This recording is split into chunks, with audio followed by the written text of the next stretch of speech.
Grand Matin Sud Radio, la vérité en face, Jean-François Akili. Il est 9h30 sur Sud Radio, c'est l'heure du débat. La mort du chef narco El Mencho au Mexique. Vous avez vu ça dans les actualités, avec ces affrontements qui ont suivi dans tout le pays.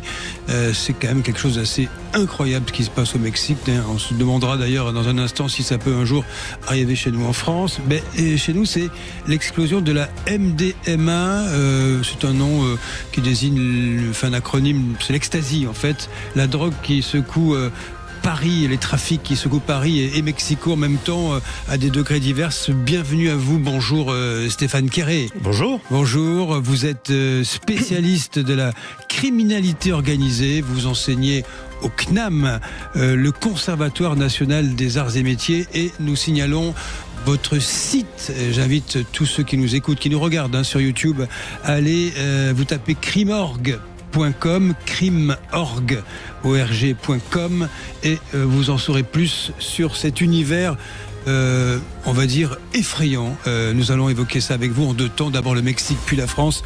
Stéphane Quéré, au Mexique, il y a eu donc la mort du chef du cartel Jalisco Nueva Generación, je le prononce très mal, dit El Mencho. Ils ont toujours des sobriquets spectaculaires, qui a déclenché une vague d'ultra-violence dans tout le pays.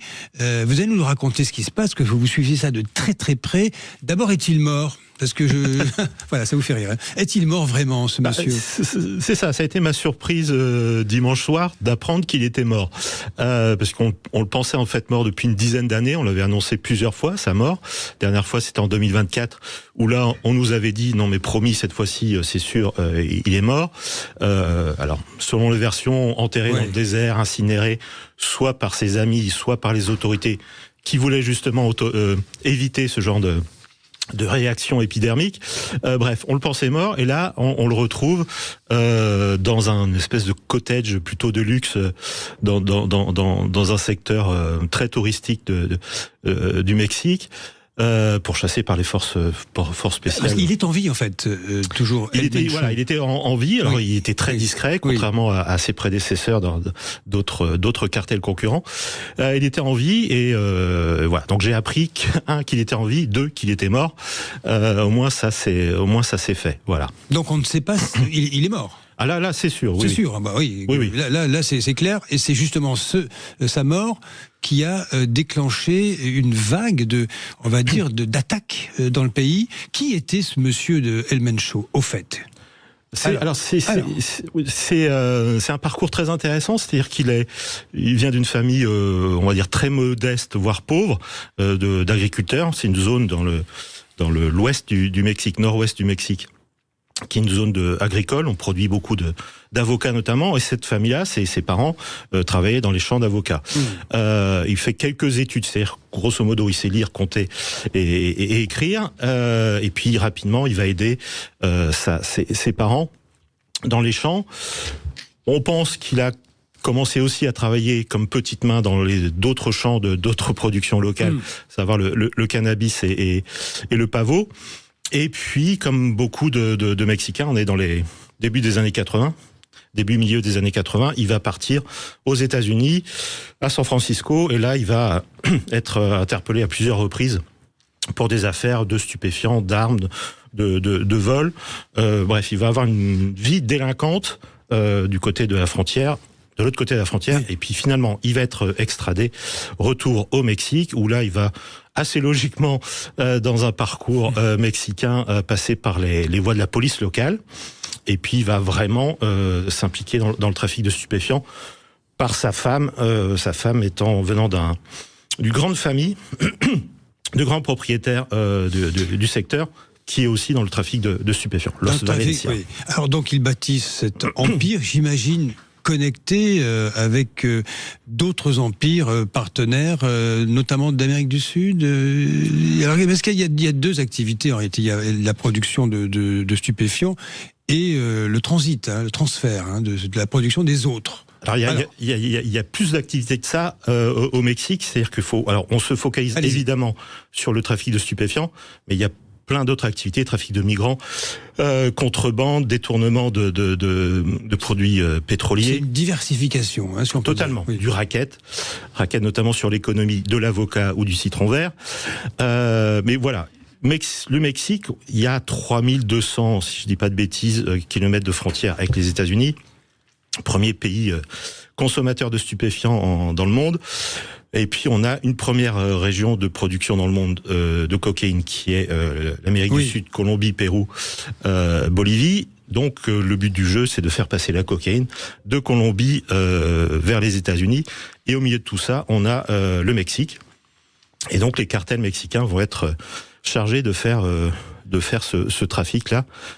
La liaison entre la Colombie et les États-Unis. Alors, il y a toujours ce phénomène de corruption au plus haut niveau. Le Mexique, évidemment, n'y échappe pas. À quel moment la décision, et par qui d'ailleurs, est prise au fond de lui faire la guerre, d'arrêter ce monsieur et de mettre fin à son cartel? Alors c'est toujours compliqué à dire parce qu'en effet il y a pas mal de connexions politiques. Le problème est apparu il y a quelques années avec la crise des opioïdes aux États-Unis et le développement du fentanyl. Le fentanyl, c'est un produit, un opioïde de synthèse qui a entraîné des milliers, voire des centaines de milliers de morts aux États-Unis. Ravage, du fentanyl. C'est devenu une menace stratégique. L'âge moyen des habitants aux États-Unis a baissé à cause de ça.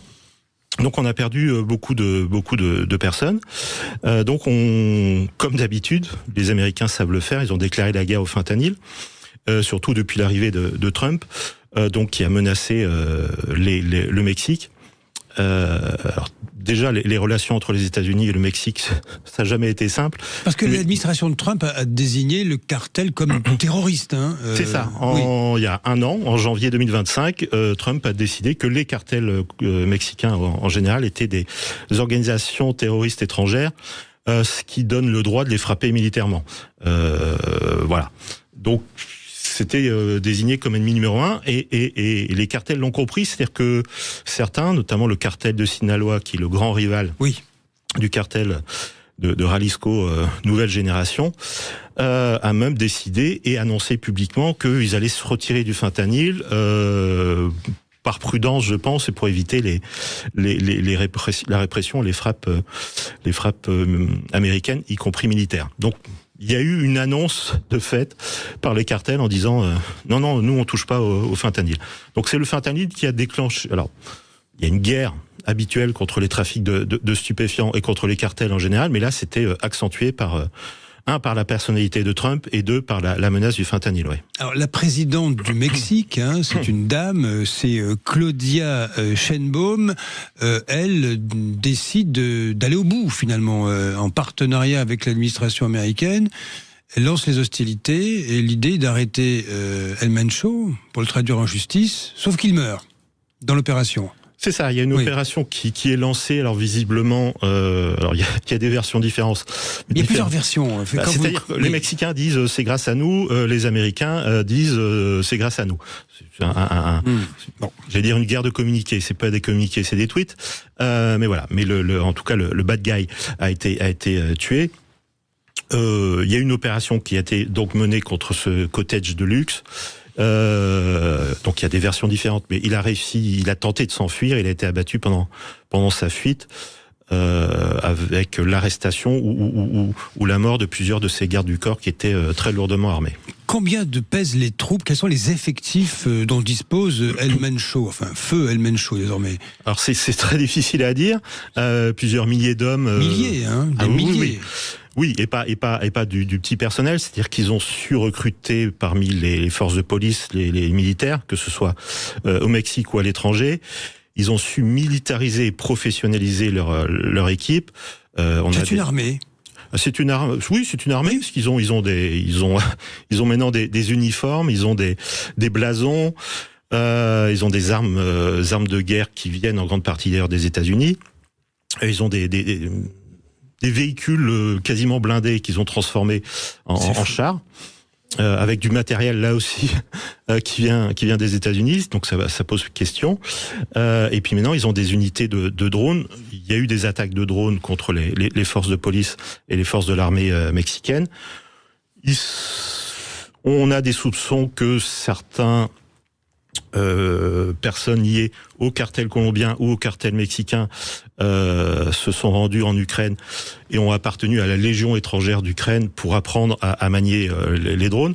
Donc on a une professionnalisation et en même temps on a une ultra-violence au Mexique, les corps pendus, les corps décapités en direct sur les réseaux sociaux, des démembrements, des fosses communes, et puis le plus dur pour les familles, je pense, c'est les disparitions de plusieurs milliers de personnes dont on ne sait pas ce qu'ils sont, enfin sans doute, mais on retrouve pas les corps dans un pays très catholique, donc l'absence de corps, c'est aussi... Alors, Stéphane Quéré, le gouvernement mexicain a déployé, j'ai lu ça, 10 000, et peut-être plus sans doute, militaires. Est-ce qu'il est à même de pouvoir, on va dire, lutter contre ce cartel et ses forces spéciales? Oui, logiquement oui. Enfin... C'est un problème de contrôle du territoire. Oui. Là, les violences qui se sont produites après sa mort, c'est une réaction plutôt épidermique. C'est à la fois un moyen une réaction... marquer le terrain. Alors, voilà. Il y a une volonté de rendre hommage à leur chef décédé, et puis marquer le territoire, de dire aux autorités, attention, on est toujours là et on maîtrise le terrain. Donc là, c'est en train de se calmer. D'ailleurs, on l'a vu. Ce qui va être inquiétant, c'est la suite. Donc il y a un déploiement de forces de l'ordre, clairement dans le fief d'El Mencho, donc ce nord-ouest.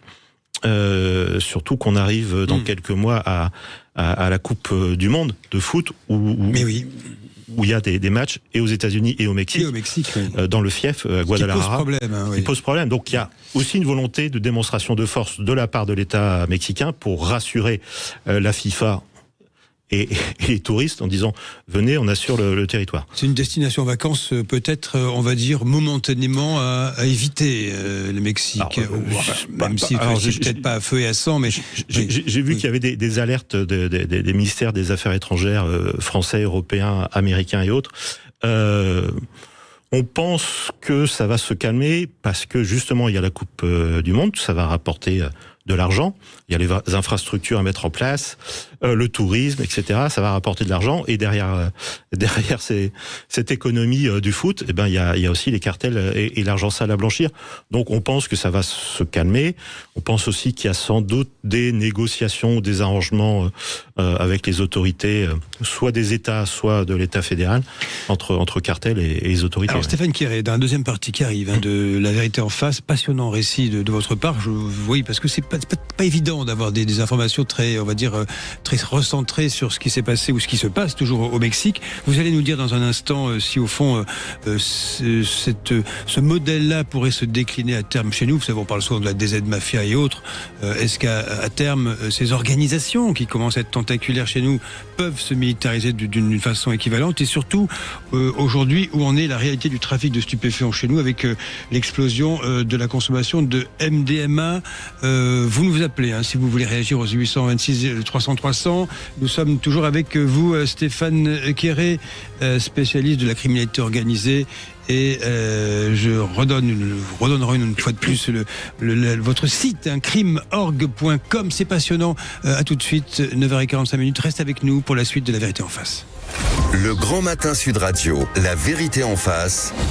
Jean-François Achili. Avec Stéphane Quéré, spécialiste de la criminalité organisée, nous apprenons énormément de choses sur ce qui se passe au Mexique et nous allons aborder la France, enseignant au Conservatoire national des arts et métiers, le CNAM, et qui pilote crime.org.com, un site pour vous renseigner sur cet univers qui est sous nos yeux, si je puis dire désormais. Là-dessus, Stéphane Quéré, quand vous évoquez cette militarisation extrême des cartels, notamment celui qui était concerné par El Mencho au Mexique, est-ce que en France, cela peut arriver un jour? Alors, on a souvent entendu parler de mexicanisation de la France. Faut pas exagérer. On a une gangstérisation de la France. Ça c'est évident. Avec des développements intéressants. Je parlais de drones pour le Mexique. On a l'utilisation de drones pour l'instant pour les livraisons en prison. Mais qui sait dans l'avenir. Et on a aussi un accès à des armes de guerre. Et on l'a vu, les règlements de compte dans l'ancien temps. Je suis vieux, donc je peux le dire. C'était au 1143 à l'arme de poing. Maintenant, c'est à la Kalachnikov parce qu'on vise pas une personne, on vise un territoire. Donc, on arrose le territoire, ce qui fait des victimes innocentes, des habitants innocents. Donc, on a ce développement avec des victimes jeunes, avec des auteurs très jeunes qu'on recrute sur les réseaux sociaux assez facilement. On recrute les jeunes qui vont faire le guet à partir de 11-12 ans. On recrute des gens qui vont revendre et puis on recrute aussi des tueurs. Ce modèle-là que nous voyons, nous le décrivons souvent à Marseille, mais en fait ça existe partout ailleurs sur le territoire. Quelque part, il est importé du modèle américain ou sud-américain. Hein. C'est difficile à dire. C'est un glissement assez naturel quand il y a de l'argent. Il y a des armes qui vont avec. C'est tendu. Il y a des violences entre trafiquants. Il y a du vol de cargaison. Il y a des règlements de compte. Il y a des enlèvements. Voilà. Stéphane Quéré, quelle est aujourd'hui l'ampleur du trafic de drogue de synthèse en France, qui est de plus en plus prépondérant, notamment la MDMA, comment est-ce qu'elle s'y inscrit? On va peut-être expliquer en détail ce qu'est cette MDMA, dont il est beaucoup question aujourd'hui. Alors, faut pas se focaliser sur la MDMA. Le problème actuellement en France, alors le cannabis reste la drogue la plus consommée en France. Faut le rappeler.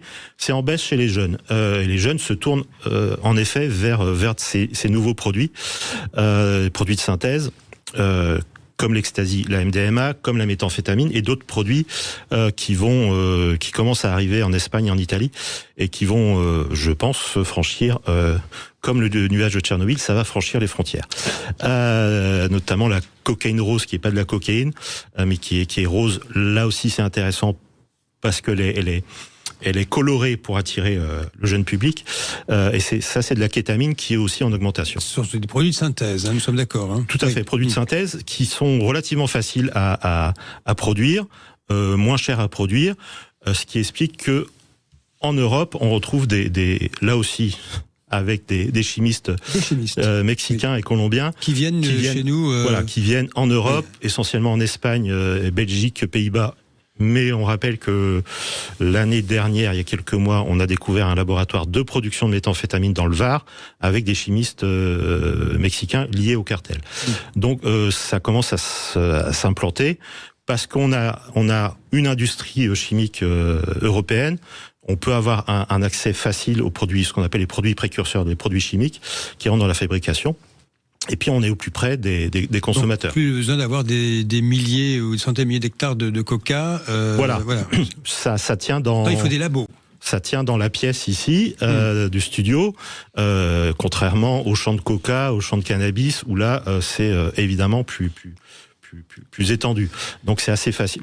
On a aussi des laboratoires mobiles dans les camions, donc c'est relativement facile à faire. Il faut juste de l'expertise, et là on va chercher les chimistes sud-américains. Stéphane Quéré, est-ce que nous avons une idée du volume que représente la production? On ne va pas se figer sur la MDMA, mais sur toutes ces drogues de synthèse en France.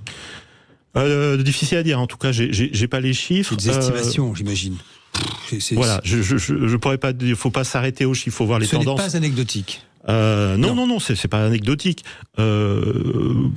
Vous parlez, je suppose, d'un rapport qui vient de sortir de l'OFDT, qui est l'Office français des drogues, des tendances addictives, pour être complet. Il y a un problème, par exemple, dans ce rapport. On nous parle pas du protoxyde d'azote, le gaz hilarant, qui est un gros problème de santé publique, de sécurité publique. Et qui est une drogue quasiment légale. Quasiment légal, qu'on peut commander en ligne, se faire livrer soi-même, etc. Oui, ça sert à faire la crème chantilly. Donc avant, on avait des petites fioles, maintenant on a ce qu'on appelle des tanks, des gros bidons de ce genre de produits. Parce qu'il y a une donnée, là, je l'ai, mais il y en a 1000. L'observatoire que vous évoquez, français des drogues et tendances addictives, dit par exemple que cette fameuse MDMA ou l'ecstasy, sa consommation a explosé de 480% en 13 ans. C'est pas ce que ça signifie, mais ça donne une idée de quelque chose qui devient massif. Voilà, c'est le principe. Alors ça devient massif. Il y a eu l'épisode Covid également. La MDMA et ce genre de drogue, c'est des drogues plutôt festives. Donc quand vous avez été stressé, confiné chez vous, vous avez besoin de...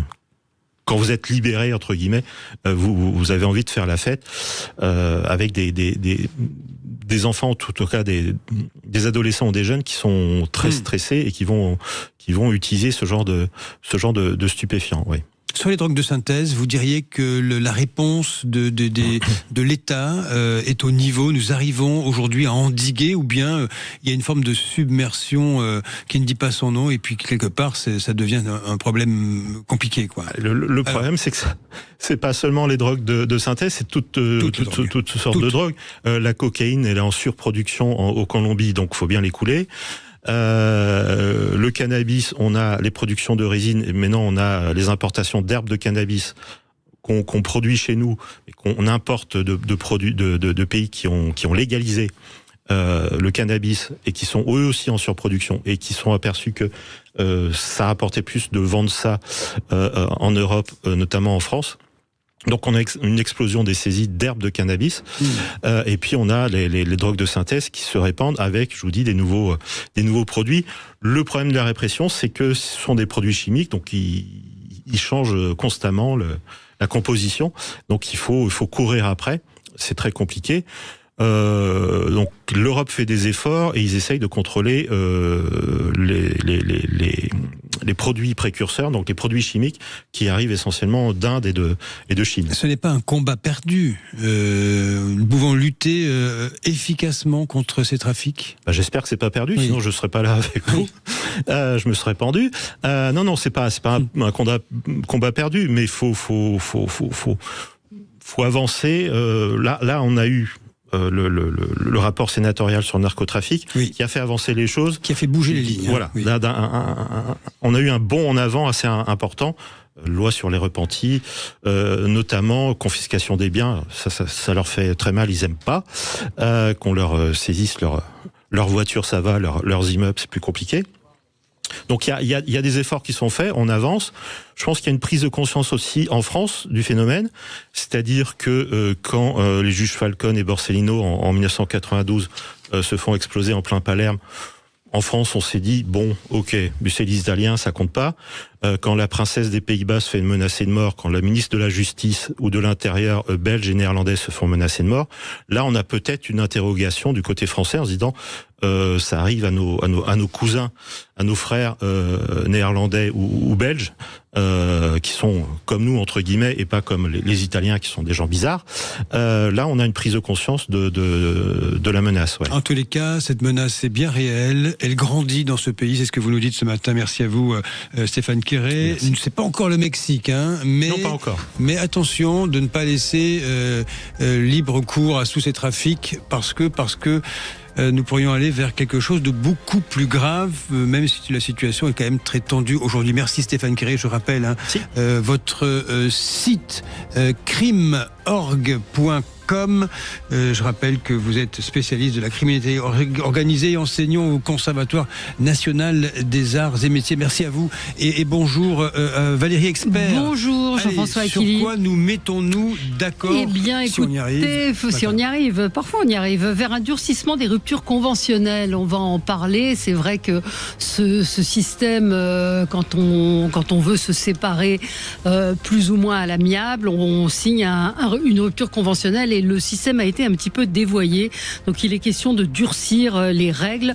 On va parler également de ces maires écolos qui sont à la peine. Il y a notre sondage à Bordeaux qui nous montre que l'écologie politique n'a pas le vent en poupe. Alors appelez-nous 0826 300 300 pour nous donner votre avis. Et puis c'est quoi le problème ? Eh bien écoutez, en ce moment les vacances scolaires, les gens sont à la montagne, le hors-piste, on en parle assez souvent, il y a des drames, des avalanches, et aujourd'hui le Conseil d'État voudrait faire payer les secours à ceux qui ne respectent pas les règles. 0826 300 300, dites-nous ce que vous en pensez. Bonne émission. Merci.